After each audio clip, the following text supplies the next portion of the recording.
Good morning. আজকে মহাসপ্তমী।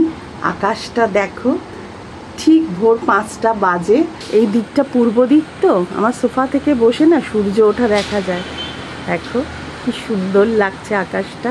আমি পুরো রেডি, সৌরভ রেডি হচ্ছে। আমরা এখন যাব গঙ্গায় কলাবউ স্নান করাতে। যা যা হবে তোমাদের সাথে শেয়ার করব। ব্লগিংয়ের আর একটা প্লাস পয়েন্ট হচ্ছে তিতলি ইউকেতে বসে পুরো দুর্গা পুজোটাকে এনজয় করতে পারবে। তিতলি তো ভীষণ ভালোবাসতে এগুলো, তো আমিও ভোর ভোর উঠে পুরো রেডি হয়ে গেছি। আর আকাশটা আরও পরিষ্কার হয়ে গেছে, তোমাদের দেখাই। এত সুন্দর লাগে সকালে, পাখির ডাক, কাকের ডাক, কি সুন্দর লাগে দেখো, অপূর্ব লাগে।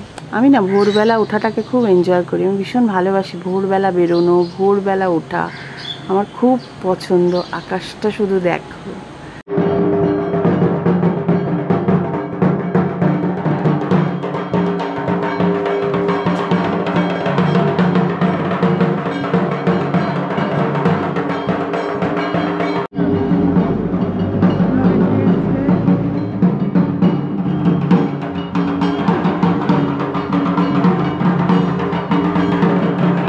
আজ থেকে তো আমাদের কমপ্লেক্সে খাওয়া দাওয়া তার তোড়জোড় শুরু হয়ে গেছে। আমাদের আর রান্না বান্না করতে হবে না, আমি তো খুব হ্যাপি।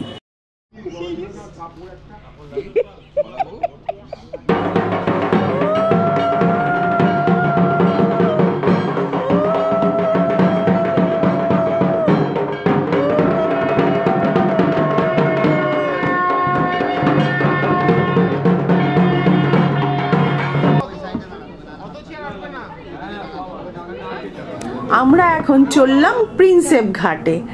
দুর্ধর্ষ লেগেছে। এই রাস্তাটা দিয়ে হাঁটতেও ভীষণ ভালো লাগে। আমি আর তিতলি এখানে এসে অনেক ছবিও তুলতাম। আমি এইগুলো না তিতলিকে খুব মিস করছি। আর আমার খুব ভাল লাগছে যে পুরোটা ব্লগ করা থাকছে, এগুলো তিতলিও খুব এনজয় করবে। বছরের এই 5টা দিন প্রত্যেকটা বাঙালির কাছে ভীষণ স্পেশাল।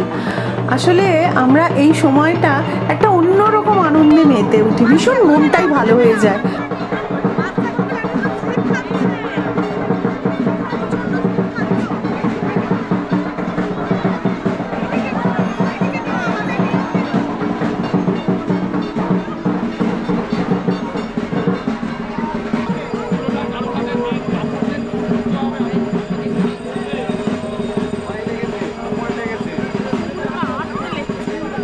পড়ে গেছে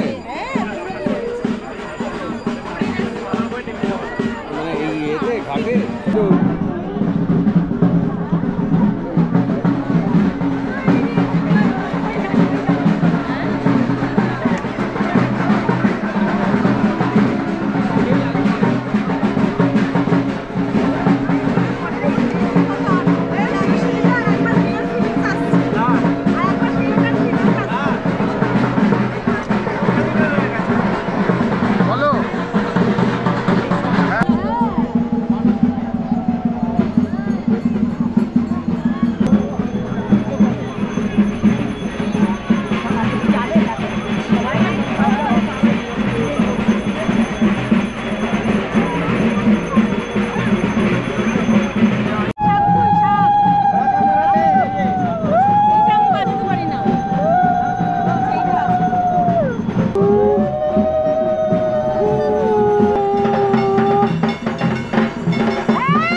10:10 বাজে, এবার আবার নিচে নামবো। আমি বাড়ির পুজো সেরে নিলাম। এখনও সকালে শাড়ি পরলাম না, কি পরেছি তোমাদের সাথে শেয়ার করছি। পরেছি একটা ঢিলা ঢালা জিন্স, আর ওপরে এটা প্যান্টলুন থেকে কিনেছিলাম। আর এই ব্যাগটা আমার খুব ইউজফুল হয়েছে, কারণ অনেক কিছু ঢুকিয়ে নিয়ে যেতে পারছি। জলের বোতল, একটা রুমাল, ক্যামেরাও ঢুকাচ্ছি এর মধ্যে। তো এটা খুব ইউজফুল হয়েছে। এটাকে কাঁধে নিয়ে এবার আমি মণ্ডপে যাব। আমরা সকালে যারা প্রিন্সেপ ঘাটে গিয়েছিলাম কলাবউ স্নান করাতে, তারা এখন একটু ফ্রেশ হতে ওপরে এসেছে। আর আরেক দল এখন পুজোয় হাত লাগিয়েছে, তারা পুজোর কাজ করছে। আমিও নিচে যাব, সবাই নামবে, আর দারুণ ব্রেকফাস্ট আছে। সপ্তমীর পুজো শুরু হয়ে গেছে।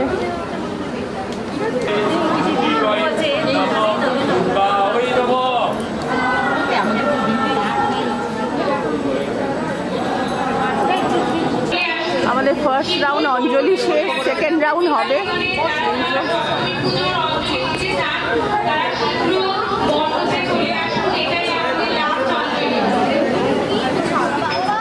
আরেকবার বলে দেয় যে অম্বিকা আইকন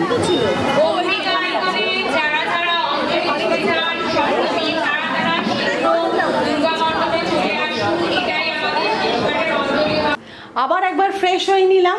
এখন মায়ের ভোগের থালা নিয়ে যাব। অলরেডি ফোন চলে এসছে।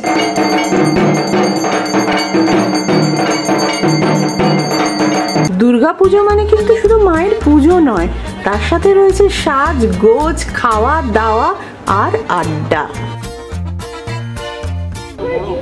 আমি আজকে সালোয়ার পরেছি, শাড়ি ভেবেছিলাম পরবো, কিন্তু আজকে শরীরটা একটু খারাপ লাগছিল তাই পরা হয়নি, মানে একটু টায়ার্ড লাগছিল তাই শাড়ি পরাটা হয়নি।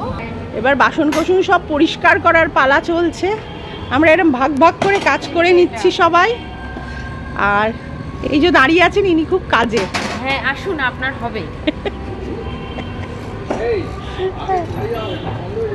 যাচ্ছি। এখানে আছেন তো আপনারা? না হ্যাঁ হ্যাঁ ঠিক আছে। দুটো চেয়ার টেবিল গায়েব হয়ে গেছে। 12:30 বাজে, ওখান থেকেই ডিনার হয়ে গেছে। মানে আমাদের তো আজকে কমপ্লেক্সেই খাওয়া দাওয়া, তোমাদের সাথে শেয়ার করা হয়নি। এত গল্প হচ্ছে, ডিনার ছিল ছোলা বটেরা, তো ভালোই করেছিল। খাওয়া দাওয়া কমপ্লিট, প্রচুর গল্প গুজব হলো। এবার রেস্ট নেবো, কারণ কালকে অষ্টমী পুজো, সন্ধি পুজো সমস্ত কিছু রয়েছে। দারুণ এনজয় করব আমরা, আর প্রত্যেক দিনই এনজয় করছি। আর অষ্টমীটা এসে গেলে না বড্ড মনে হয় যে পুজোটা এবার শেষের দিকে। আর তোমরাও জানিও আমাদের অম্বিকা আইকনের প্রথম বছরের পুজো তোমাদের কেমন লাগছে। আমি খুব এনজয় করছি, খুব এনজয় করছি। কলাবউ স্নান তো ভীষণ এনজয় করেছি। তো আজকের ব্লগটা এখানে শেষ করছি। যদি আমাদের ফ্যামিলির কিছু ভালো লেগে থাকে, প্লিজ যারা এখনও পরিবার.com-কে সাবস্ক্রাইব করনি, সাবস্ক্রাইবটা করে দিও। আর যদি ভালো লেগে থাকে প্লিজ একটা করে লাইক কমেন্ট শেয়ার করে দিও। আজকের মতো গুড নাইট, সবাই খুব ভালো থেকো, সবার পুজো খুব ভালো কাটুক।